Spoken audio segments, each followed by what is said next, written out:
Mr. Vice President, Mr. Cormier, Mr. Kilpatrick, ladies and gentlemen. Very funny thing happened to me tonight when I was on my way out of the White House.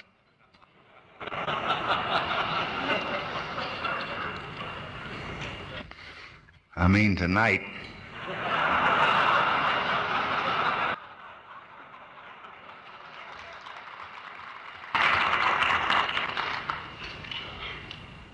When I joined George Christian to come over here, he said to Mr. President, I think you forgot something.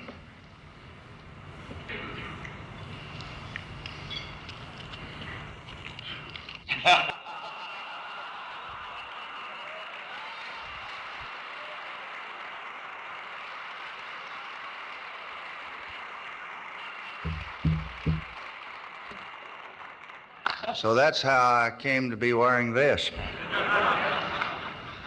You may not like to wear your past, but what do you think about me? I finally had to start using it after my announcement on March 31st. One day as I was walking over to my nap,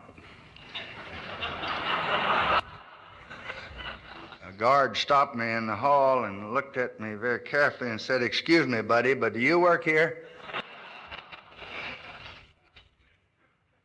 So, Frank and Carol, I'm so glad you all remembered me tonight. You do remember me, don't you, Hubert?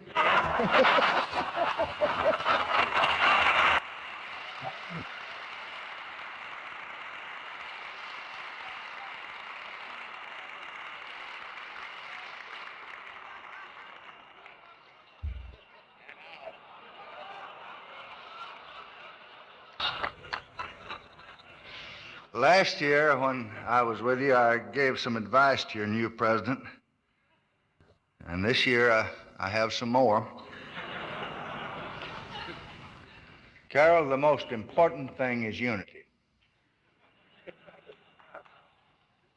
You've got to end divisiveness among the reporters in the West Lobby. You've got to end partisanship between wires and weeklies, between the reels and the stills, between the black and the white and the color. And there's only one way to really do it, Carol. Neither seek nor accept it.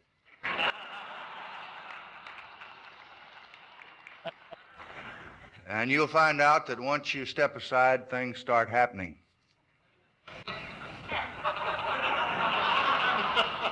Mary McGrory may even call you a statesman.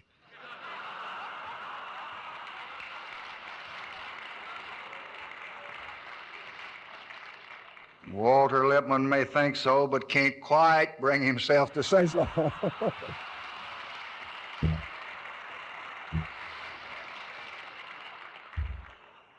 College students do their thing somewhere else, against another president and a different dean.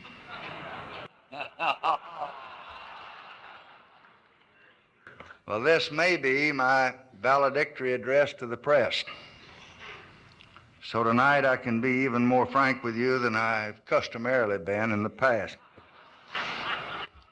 if that is humanly possible. As some of you may have heard, I've had my troubles with the press, but that's not at all unusual. There's always been some friction between the press and us in the academic community.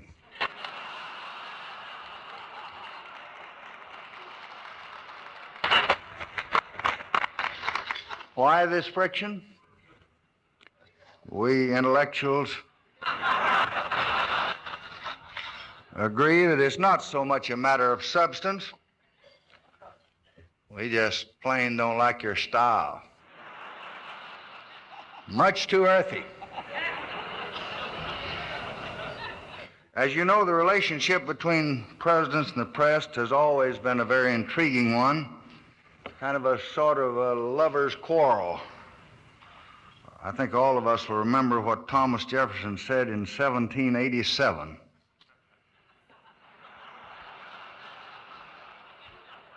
That if he had to choose between a government without newspapers or newspapers without a government, he would gladly choose the newspapers. And I think it's of some interest to note that Jefferson said that before he actually became president.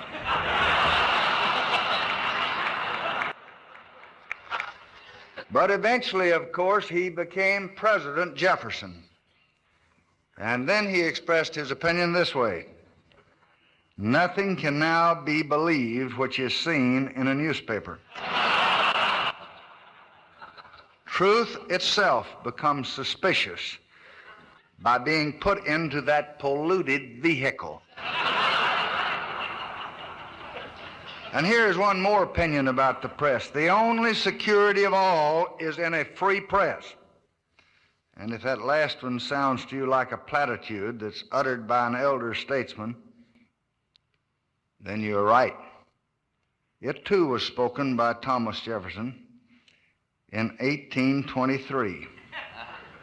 And that was long after he had retired to his little place in Virginia, the T.B.J. Ranch.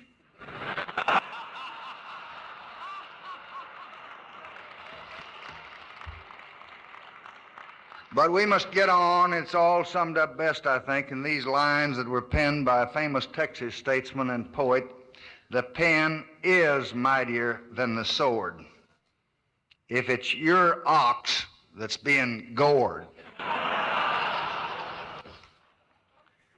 Despite all the friction, however, I do admire and I do envy the press. I've always hankered to be a reporter since I was a college editor.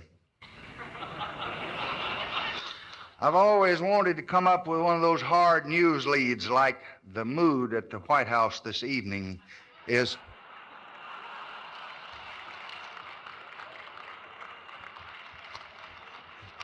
one of cautious optimism. Or one like this: the president fired the opening gun of his re-election campaign last night. I seem to recall reading that last one June the 3rd, and then October the 12th, and again on November the 9th. And would you really believe it, March the 30th. And this has been really an especially good year for the press. You've had some real surprises to report. Who would have ever thought that Scotty Reston would have left Washington before Lyndon Johnson?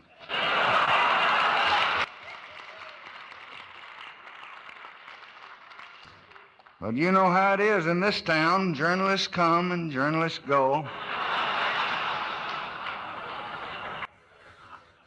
And I'm told that my March 31 decision not to run surprised some people. But if you think that was a surprise, you just wait till you hear Lady Bird's announcement.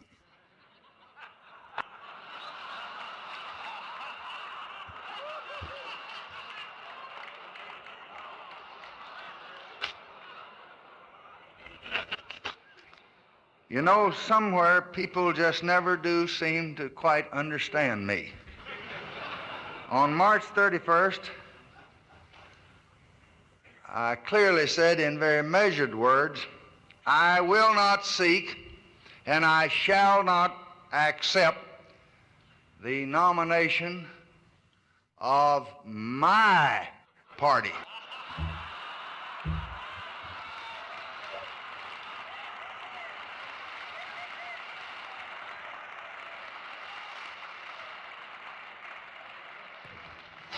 I repeat, my party. And ever since that night, I've been waiting for Everett Dirksen to drop by.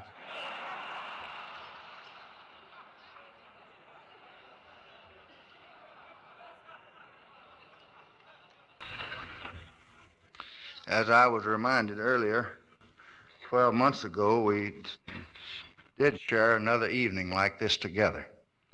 Some of you may remember that I concluded my remarks that evening with a reference to our struggle,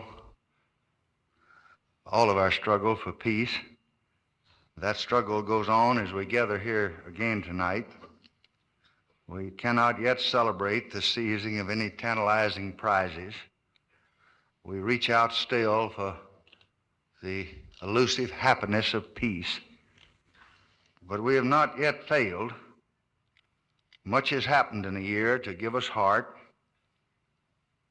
some things to lift our hopes.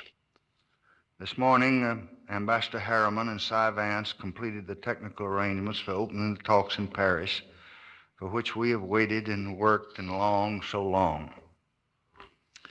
This week in Jordan and in Israel and Egypt, other men are working to try to find a way to peace in the Middle East. In Cyprus and in Nigeria, men are trying to pull away from the old habits and the memories of violence to once again set their feet on new paths to peace. In the cities and the communities across our country, this is our work too. We know that the frustrations and the fears that go hand in hand with the problems of poverty and race can pull this nation to disaster. But we know something better and truer in our hearts. We have in ourselves, in our institutions, the real power to show the world that we're still America, the place on earth which promised in the 18th century that reason and justice would triumph, that all men were born to stand equal before God and the law, that the place on earth where every single child would grow with an equal chance to fulfill the talents that his Creator had given him.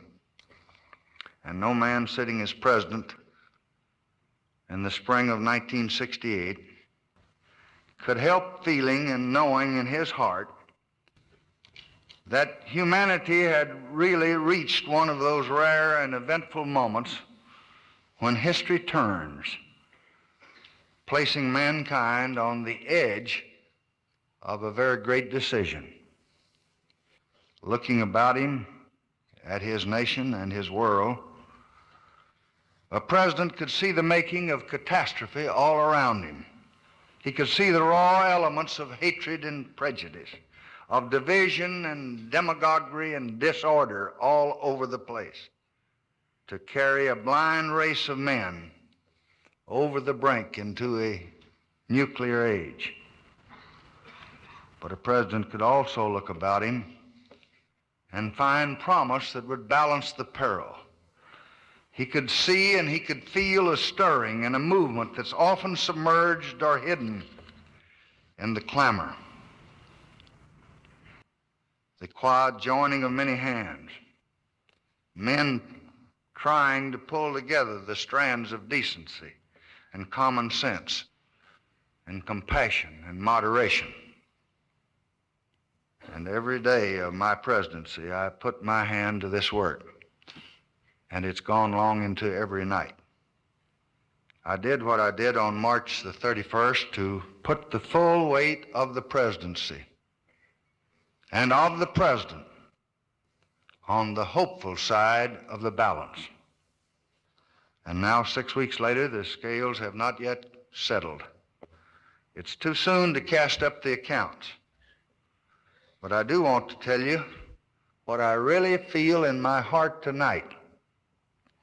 I make no predictions. I pretend neither to be a pessimist or an optimist, but I know that what we have in the scales tonight, all of our good faith and all the skill we can summon and all the reason and resolve that we can place in the service of peace.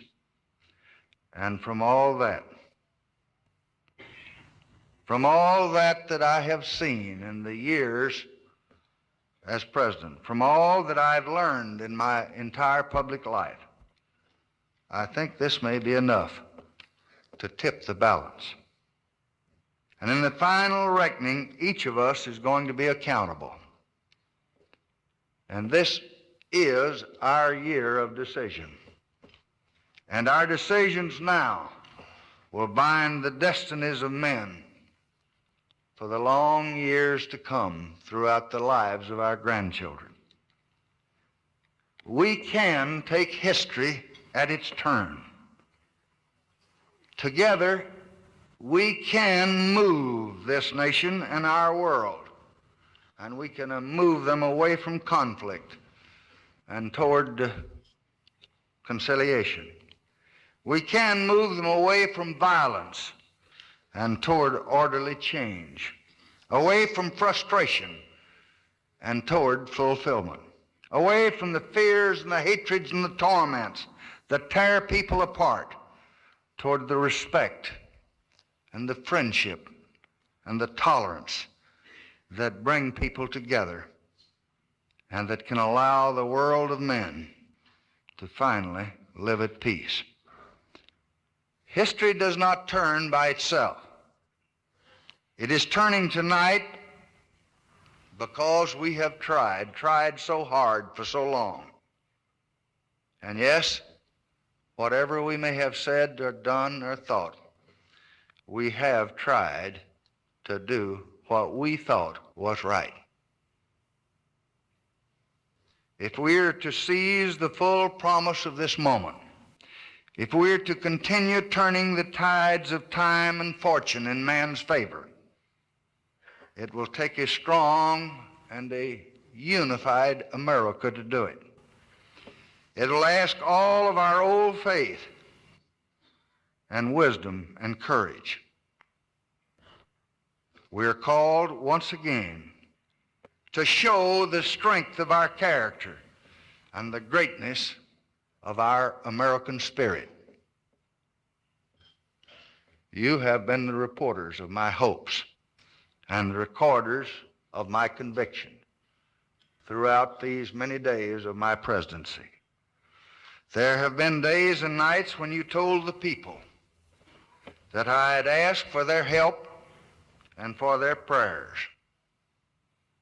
as I tried to lead them and as I worked for peace in the world. And so tonight, as I leave you, I ask again for yours. Thank you. Good night.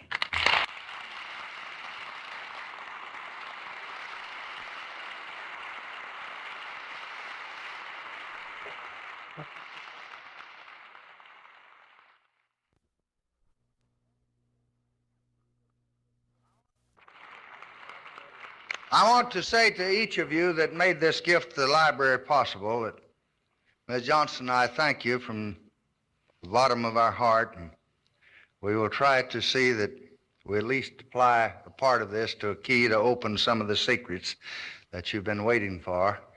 And then to those of you who so generously added to my collection of memories of Williamsburg, I thank you again.